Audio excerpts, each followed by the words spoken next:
नमस्कार शिक्षक बांधवांनो.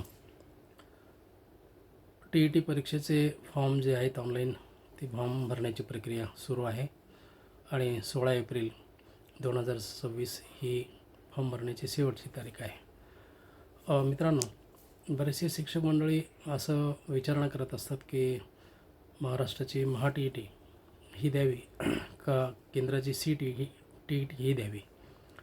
परंतु मित्रांनो, दोन्हीमध्ये आपण जर दोन्ही परीक्षा दिल्या तर त्या अधिक संयुक्तिकरित्या राहील असं मला वाटतं. त्याचं कारण असं की CTET ही जी परीक्षा आहे ही केंद्राची आहे आणि दरवर्षी ती परीक्षा वर्षातून 2 वेळा होते.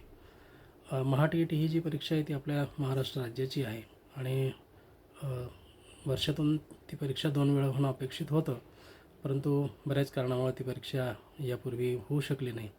परंतु 1 सप्टेंबर 2025चा माननीय सुप्रीम कोर्टाचा जो निकाल आहे तो निकाल लागल्यानंतर ही TET परीक्षा आता वर्षातनं 2दा होईल हे स्पष्ट दिसतं आहे.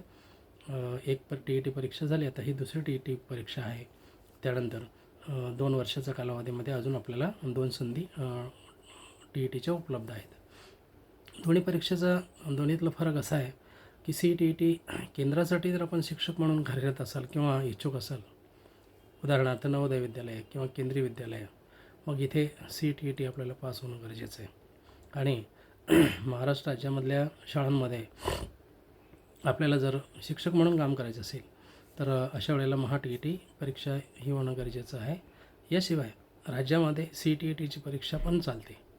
म्हणजे राज्यातील शिक्षकांसाठी दोन्हीपैकी कुठलीही परीक्षा जर आपण दिली, CTET किंवा TET, तरीही चालतं.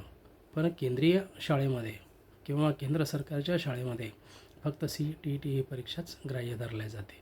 हा एक त्याच्यामधला भाग आहे. दुसरा भाग आणखी असा की दोन्ही परीक्षेचा अभ्यासक्रम हा सारखा आहे.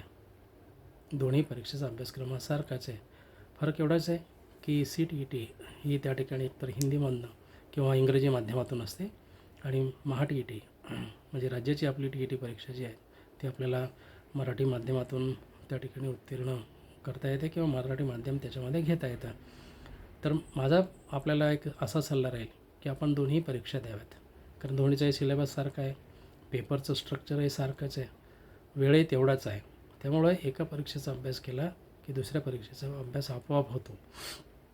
त्यामुळे जेव्हा केव्हा पुन्हा CTETचे फॉर्म भरायची वेळ येईल तेव्हा आपण पुन्हा CTETचा फॉर्म भरावा, तीही परीक्षा द्यावी.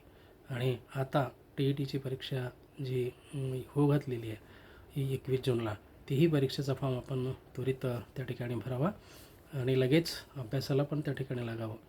आमचा रेडियन्स ग्लोबल अकॅडमीतर्फे TETचे क्लास सुरू आहेत. आपण हा आमचासुद्धा TETचा क्लास त्या ठिकाणी लावावा अशी मी विनंती आपल्याला करतो. काही शंका असल्यास 94 22 20 90 25 या मोबाईल क्रमांकावर संपर्क करावा. धन्यवाद. नमस्कार.